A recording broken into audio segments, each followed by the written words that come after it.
Hello and good morning दोस्तों, मैं Pankaj Kumar SC class में आज आपका हार्दिक स्वागत करता हूं।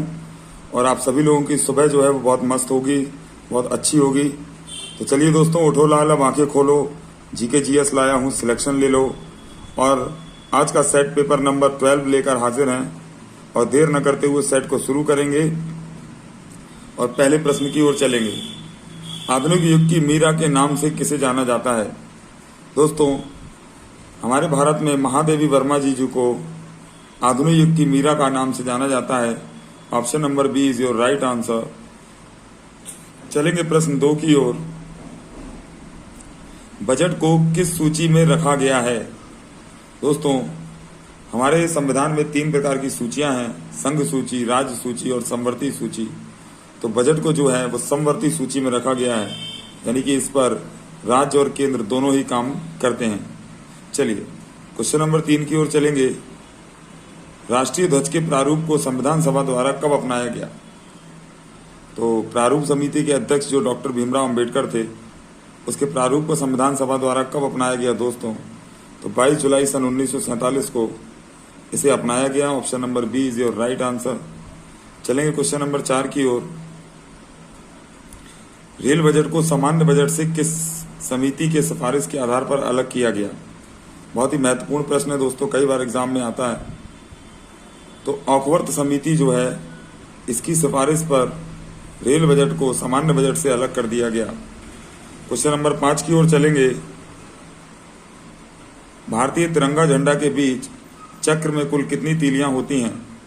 तो दोस्तों, इसका उत्तर सभी लोगों को पता होता है और हर तिरंगे में हर एक बने हुए चित्र या रंग का कुछ न कुछ तात्पर्य है।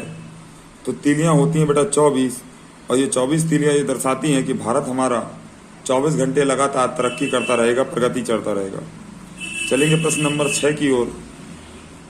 स्वतंत्र भारत का प्रथम बजट किसने पेश किया था? तो स्वतंत्र भारत का जो प्रथम बजट है वो आर.के. षणमुखम शेट्टी द्वारा जी प्रस्तुत किया गया।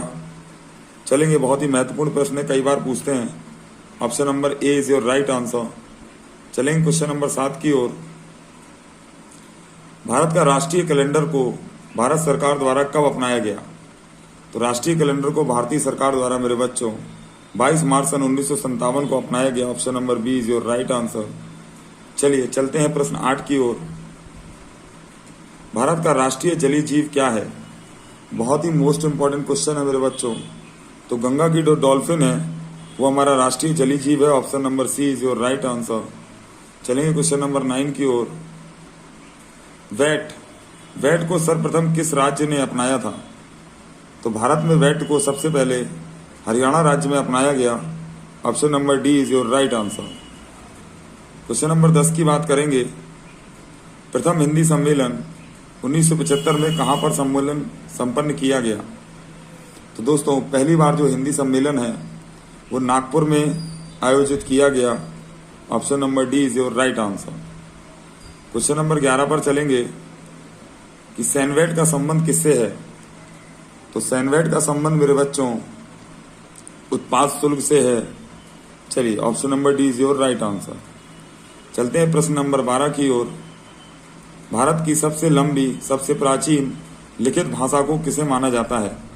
ठीक, चलिए, तो इसका सही उत्तर दोस्तों बताएंगे सभी लोग कि भारत की सबसे प्राचीन लिखित भाषा जो है वो सुमेरियन है। क्या है दोस्तों? Option D is your right answer, Sumerian. चलेंगे प्रश्न नंबर 13 की ओर।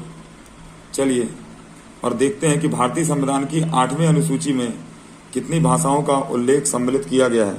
दोस्तों, ये इतना इंपॉर्टेंट क्वेश्चन है, कई बार एग्जाम में कभी भी आ जाता है। तो भारतीय संविधान की 8वीं अनुसूची में भाषाओं का उल्लेख है, वो भी कितनी? 22 भाषाएं। ठीक है दोस्तों, और जब हमारा मूल संविधान बना था तब 8वीं अनुसूची में सिर्फ 14 भाषाएं थी, बाद में ये धीरे धीरे करके जोड़ी गई। चलते हैं अगले प्रश्न की ओर। क्वेश्चन नंबर 14 देखेंगे दोस्तों कि सत्यमेव जयते कहां से लिया गया है? दोस्तों, ये भी एक बहुत महत्वपूर्ण प्रश्न है, कभी भी किसी भी एग्जाम में टपक जाता है। ऑप्शन नंबर सी मुंडकोपनिषद से सत्यमेव जयते लिया गया है। सत्य की सदैव जीत होती है, ये हमारे भारत का राष्ट्रीय वाक्य है। चलेंगे प्रश्न नंबर 15 की ओर। भारत में सर्वाधिक बोली जाने वाली भाषा कौन सी है? दोस्तों, भारत देश में सर्वाधिक बोली जाने वाली भाषा हिंदी है। Option C is your right answer. Question number 16 पर बढ़ते हैं कि आधुनिक युग का तुलसी किसे कहा जाता है। जैसे महादेवी वर्मा को आधुनिक युग की मीरा कहते हैं, ऐसे आधुनिक युग का तुलसी जो है वो किसको कहा जाता है दोस्तों? तो मैथिली शरण गुप्त जी को आधुनिक युग का तुलसी कहते हैं। B option is your right. Question number 17 पर चलेंगे मेरे बच्चों। संस्कृत व्याकरण के जनक किसे माना जाता है? तो संस्कृत के व्याकरण के जनक के रूप में पाणिनि को जाना जाता है। Option D is your right answer. Question number 18 पर चलेंगे मेरे बच्चे कि संसार का सबसे बड़ा महाकाव्य क्या है या कौन सा है?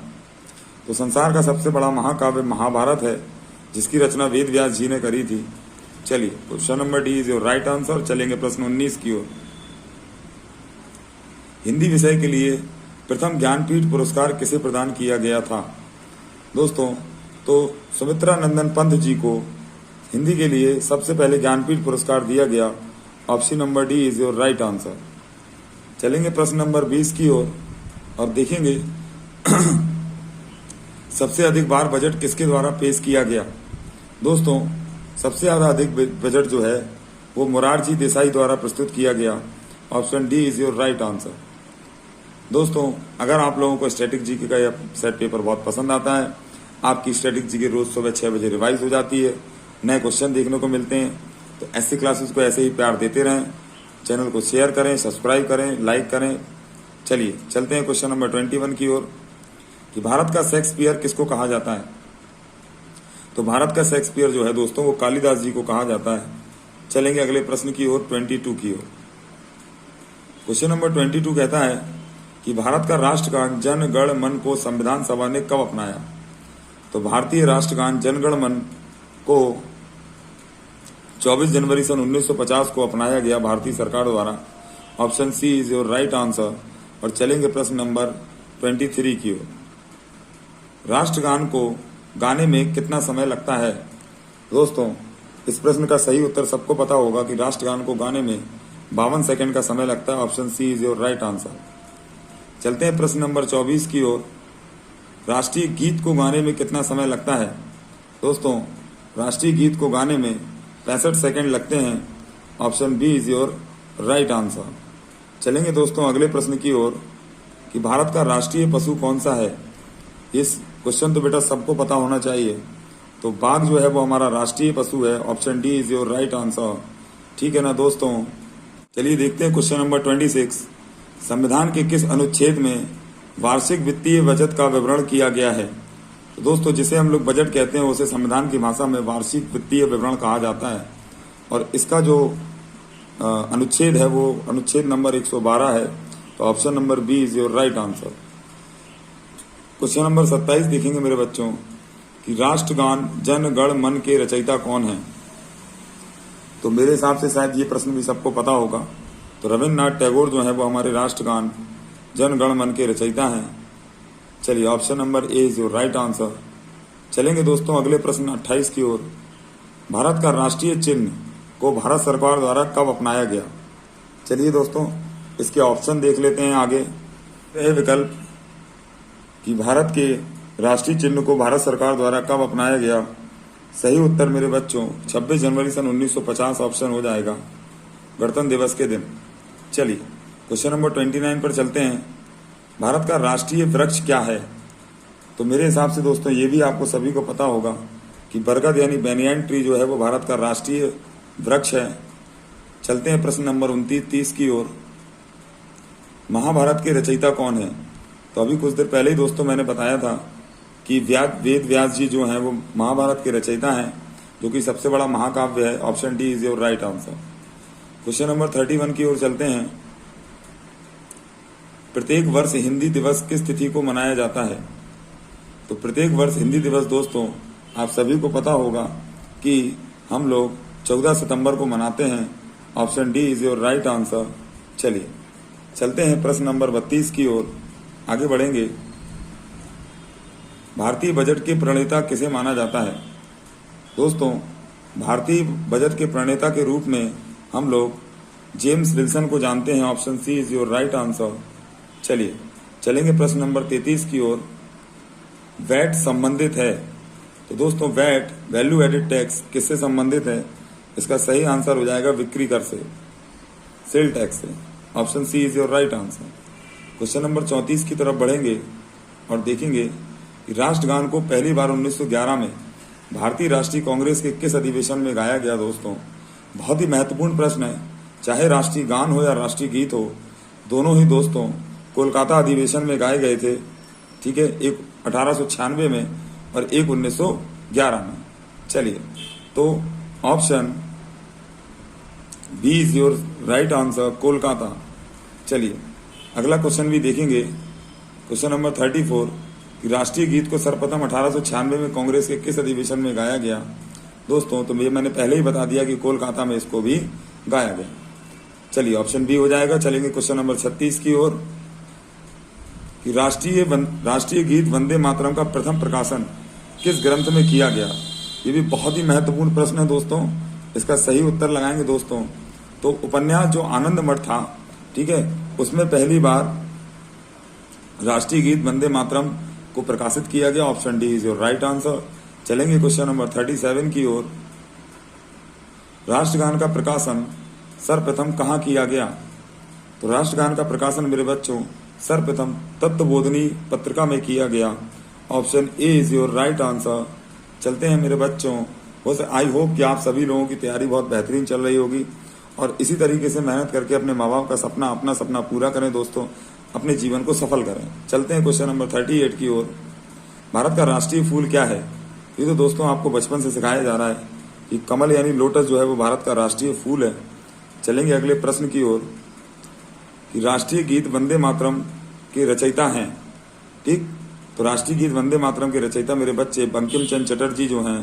ठीक, सही आंसर हो जाएगा option number C. Question number 40 की ओर चलेंगे मेरे बच्चे, कहेंगे कि भारत के झंडा गीत के लेखक कौन हैं। तो भारत के झंडा गीत के लेखक श्यामलाल गुप्त हैं दोस्तों। Option A is your right answer. चलते हैं क्वेश्चन नंबर 41 की ओर। प्रथम हिंदू विधि निर्माता कौन थे। तो प्रथम हिंदू विधि निर्माता जो थे मेरे बच्चों वो थे मनु। कौन थे? मनु। चलिए क्वेश्चन नंबर 42 देखेंगे और बात करेंगे कि भारत का आइंस्टीन किसे कहा जाता है। तो भारत का आइंस्टीन दोस्तों किसे कहा जाता है। तो नागार्जुन जो हैं, ठीक है, चलिए इनको क्या कहा जाता है, भारत का आइंस्टीन कहा हो जाता है। चलिए दोस्तों, आज के ये महत्वपूर्ण प्रश्न सेट पेपर नंबर 12 समाप्त हुआ। आई होप आप सभी लोगों को ये प्रश्न बहुत पसंद आए होंगे और आप रोज ही इसका रिवीजन कर रहे होंगे। इसी तरीके से दोस्तों अपनी स्टडी